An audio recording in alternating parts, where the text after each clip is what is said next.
رب فرماتا ہے تم کہو میں نے اللہ کو مان لیا، رب کو مان کر پھر ڈٹ جانا، تمہاری دنیا مدد کرے نہ کرے اللہ تمہاری مدد کے لیے فرشتوں کا نزول فرما دے گا۔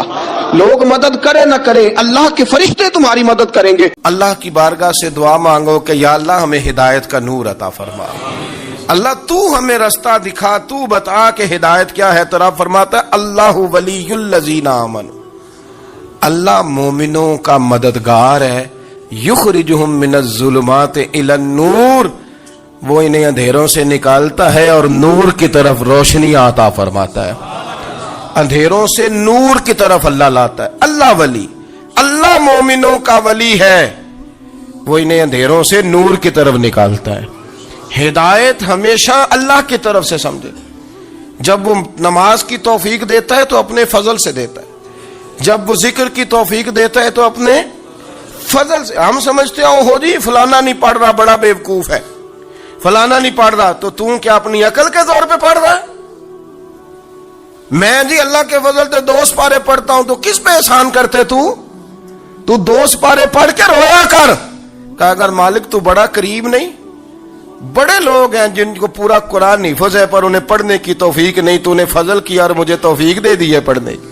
رویا کر، پڑھ کے رویا کر، راتی ساری کر کر زاری، او نیند اکھاں تھی توندے تے فجرے اوہی گناہگار کہاون سب تو نیوے ہوندے۔ مہربانی کریں، ڈریں، نیکی کریں تو پھر ڈریں، پھر احساس پیدا کریں، پھر اپنے اندر وہ کمزوری لائیں، کہیں توبہ توبہ مجھے تو پتہ ہی نہیں، تو جانتا ہی نہیں۔ حضرت سیدنا امام اعظم ابو حنیفہ رحمۃ اللہ تعالی علیہ کے ساتھ ایک شخص کہتا میں نے نماز پڑھی، تو عشاء کی نماز تھی۔ یہ جو لوگ بڑے ہوتے ہیں نا، جن کے پیار کرنے والے بڑے ہوتے ہیں، ان کے گرد خوف بھی بڑا ہی ہوتا ہے، انہیں بڑا ڈر لگتا ہے، بڑی بعض اوقات آزمائش ہوتی ہے ان کی۔ عشاء کی نماز کہتے پڑھی تو امام صاحب نے نا عشاء کی نماز میں تلاوت کی آیتیں فَمَن يَعْمَلْ مِثْقَالَ ذَرَّةٍ خَيْرًا يَرَهُ وَمَن يَعْمَلْ مِثْقَالَ ذَرَّةٍ شَرًّا يَرَهُ، فرمایا جو ذرہ برابر خیر کرے گا وہ بھی قیامت میں دیکھے گا، اور جو ذرہ برابر شر کرے گا وہ بھی قیامت میں اس شر کو دیکھے گا، اس کے سامنے آئے گا۔ تو وہ شخص کہتا ہے کہ سارے لوگ نماز پڑھ کے چلے گئے تو امام صاحب رحمۃ اللہ علیہ نے اپنی داڑھی پکڑی، رو رہے ہیں، کہتے ہیں وہ ذرہ برابر نیکی کا بدلہ دینے والے، وہ ذرہ برابر شر پہ سزا دینے والے، میری سفید داڑھی کو دیکھ مالک، میرے ذرے ذرے سامنے نہ لانا، لوگ تو میری بڑی قدر کرتے ہیں دنیا، میں تو بڑا پہچانا جاتا ہوں، لوگ تو میری راہوں میں پھول لیے کھڑے ہوتے ہیں، مجھے بڑا نوازتے ہیں، قیامت میں رسوا نہ کر دینا، میرے لیے مشکل ہو جائے گی۔ وہ کہتے ہیں میں نے امام صاحب کا درد دیکھا، مجھے کوئی کام تھا تو میں چلا گیا، میں نے کہا کہ وہ اس وقت اللہ کے حضور حاضر ہیں تو میں دوبارہ آؤں گا۔ کہتے ہیں میں تہجد کا وقت آیا تو امام صاحب وہیں بیٹھے تھے اور ان کی داڑیاں آنسوؤں سے بھری ہوئی تھی اور زور سے داڑھی پکڑی ہوئی، کہنے لگے مالک رسوا نہ کر دینا، قیامت میں رسوا نہ کر دینا۔ یار جو ہدایت یافتہ لوگ تھے وہ تو ڈرے ہوئے تھے، وہ تو سہمے ہوئے تھے، وہ تو کہتے تھے یہ اس کا فضل نہیں، اس نے بلا لیا، یہ اس کا کرم نہیں۔ حضرت بایزید بسطامی کسی کافر کو دیکھتے تو رو پڑتے، کہتے مالک تو کتنا قریب ہے، یہ بے ایمان رہ گیا، تو نے اپنے فضل سے مجھے اپنے نبی کا غلام بنا لیا، وہ رو پڑتے۔ یہاں تو لوگوں کا دعویٰ ہی بڑا ہے، نمازی اللہ خیر فرمائے وہ تو دوسروں کو گھورتا ہے، وہ کہتا ہے جنت کا میں مالک ہوں، کنجیاں میرے پاس ہیں، میں کسی اور کو گھسنے نہیں دوں گا، اور اگر 2-3 حج کر لے تو پھر تو وہ کہتا ہے کہ اب میرے سے پوچھ کے لوگ جنت میں جائیں گے معاذ اللہ، اور اگر وہ 2 4 5 7 دفعہ کوئی نفل پڑھ لے تو پھر وہ کہتا ہے چھوڑیں جی سارے لوگ بے عمل ہیں، میں اکیلا نیک ہوں۔ نہ ایسا کریں، اپنی توجہ اپنے رب پہ رکھیں، اپنی توجہ اپنے معین الملت والدین، عطا رسول، ہند الولی، غریب نواز، خواجہ معین الدین چشتی، حضرت خواجہ اجمیر، شاہ اجمیر، والی ہندوستان، آخری عمر میں نا سارا دن روتے گزر جاتا، ساری رات روتے گزر جاتے، ذرا سی کوئی بات کرتا تو رو پڑتے، آنکھیں آنسوؤں سے بھری رہتی۔ کئی دفعہ اپنے بھی پریشان ہو جاتے ہیں نا کہ یار تو ایک بات کی جان ہی نہیں چھوڑ رہا. تو خواجہ قطب الدین صاحب بختیار کاکی سے لوگوں نے کہا کہ آپ مرشد سے بات کریں, اتنا بھی تو نہیں نہ رونا چاہیے, ہر وقت اس کے آنسو کی کریے, عاشق دا کام ہی رونا تونا, تے بھی نہ رویو نہیں منظوری, یہ عاشق سدا ہی روندا رہندا ہے, پاویں وصل ہوئے تے پاویں دوری, ہر وقت رونے کا کیا مطلب ہے. تو خواجہ قطب صاحب کہتے ہیں میں قریب گیا تو میں نے پیر دبائے, میں نے کہا سونیا لوگ تو کچھ بھی نہیں کرتے, تو نے تو کمال کر دیا, 90 لاکھ آدمی مسلمان کر دیا, دنیا کچھ نہیں کرتی, تو نے 50 سال ساری رات مسلح پہ بیٹھ کے رب راضی کیا. تو شہزادہ تھا, حضور کی اولاد تھا, لیکن معین الدین تیرا ایک پلاٹ بھی نہیں, تو نے طالب علم پالے, انہیں غریبوں کو دیا, انہیں نوازا, کوئی شے نہیں تیرے پاس, ہر چیز تو نے, ساری رات روتے ہو, سارا دن روتے ہو. تو خواجہ قطب الدین صاحب کہتے ہیں میں نے جب عرض کیا تو خواجہ صاحب مجھے گلے لگا لی, چیخ مار کے روئے, کہنے لے قطب الدین پتر داڑھی سفید ہو گئی, جانے کا وقت آ گیا, جو تو نے نیکیاں گنوائی ہیں وہ ہیں صحیح میرے پاس, پر یار کی بارگاہ میں پیش کرنے کے قابل ایک بھی نہیں, ایک بھی نہیں. تو بارگاہ تو دیکھ کتنی بڑی ہے, رسول کریم کی بارگاہ میں پیش کرنے کے قابل ان میں سے ایک بھی نہیں. تو آستانہ دیکھ کتنا بڑا ہے, کیا پیش کروں گا, کیا عرض کروں گا حضور کی بارگاہ میں, کس طرح. وہ یار جو بڑے تھے وہ تو ڈرے ہوئے تھے, سہمے ہوئے تھے, وہ تو بڑی آزمائش میں تھے, لیکن میرا اور آپ کا رٹا 2 نمازیں پڑھ کے 6 نمازوں کا دعویٰ کرنا اور لمبی چوڑی کہانیاں بنانا اور اپنے منہ سے اپنی تعریفیں کرنا, اس سے تھوڑا باہر آئیں. رزق بھی میرا اللہ ہی دیتا ہے, علم بھی اللہ دیتا ہے, رزق بھی. بڑے بڑے فقیروں کو مالدار ہوتے دیکھا, بڑے بڑے مالداروں کو فقیر ہوتے دیکھا, بڑے بڑے. میرے ایک بڑا سخی قسم کا سجن ہے, بڑا پیارا ہے, میں اسے سخی مانتا ہوں. میں نے اپنی پریشانیوں کے دنوں میں بھی اس شخص کو سخی دیکھا. ایک دن رات کو مجھے ٹیلی فون کر کے کہنے لگا کدھر ہو, میں نے کہا میں گھر ہوں. نہیں اکثر سفر میں ہوتے ہو نا. میں نے کہا طبیعت کیسی ہے, ٹھیک ہے, بس حال چال پوچھنا تھا. میں نے سمجھائی, میں نے کہا یار یہ کوئی مسئلہ ہے, ورنہ رات کے 2 بجے کوئی حال پوچھنے کو فون تو نہیں نہ کرتا, کوئی مطلب ایسا تو مسئلہ نہیں نا. تو میں نے بیک کال کی, میں نے کہا یار میری بات سن, مسئلہ کیا. کہ نہیں کچھ نہیں دل کر رہا تھا. میں نے کہا میری گل سن, رہے ہیں اسی 4-5 سال کٹھے, میں تین جاننا, اصل بات کر. کہنے لگا مکان بھی بڑا ہے, سارا کچھ ٹھیک ہے, پر وہ بڑا ہی بے نیاز ہے. کچھ حالات اس قسم کے آ گئے ہیں کہ لوگوں کو بتاؤں بھی تو لوگ ماننے کو تیار نہیں, زیادہ نہیں, مجھے نا تھوڑے سے پیسوں کی ضرورت ہے, کوئی 15-20 ہزار اگر مل جائیں, میری ضرورت. آپ یقین کریں میں روتا رہا ساری رات. میں نے کہا مہربانہ تیرا کس طرح کرانگے, اس سے لے کے زمانہ استعمال کرتا تھا, پر بے پرواہی ویخ نہ سجڑ دی, جتھے کسے دی پیش نہ جاوے, انہیں تاجاں والے در در رولے تے منگتے ہیں تخت بٹھاوے. سجنا کسے نو کارا مل دئی, کوئی کعبوں خالی آوے.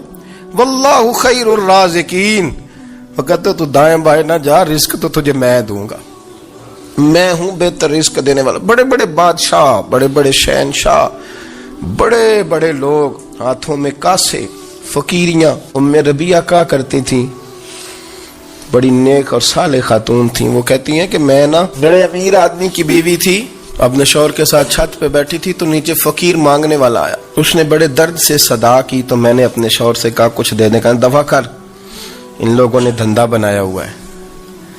کہتی میں میکے سے بھی بڑا مال لے کے آئی تھی, میرے ماں باپ بڑے امیر تھے, تو میں نے نا چوری اپنے خامہ سے نظر بچا کے باتھ روم جانے کے بہانے گئی, اور نیچے جا کے 5 دینار میں نے اس فقیر کی ہتھیلی پہ رکھے. کہتے اس نے 5 دینار دیکھے, پھر میری طرف دیکھا تو میں نے اس کی آنکھوں میں آنسو چمکتے دیکھے. کہنے لگے بی بی رب تیرا بھلا کرے, میں 3 دنوں کا بھوکا ہوں. کہ وہ چلا گیا, میں گھر آ گئی. باہر آئی تو میرا شوہر کہنے لگا تو اتنی اب اتنی تو تیز ہو گئی ہے, اور تو اتنی خود مختار ہو گئی ہے, میرے بغیر پوچھے مال خرچ کرے گی, جا تجھے 3 طلاقیں.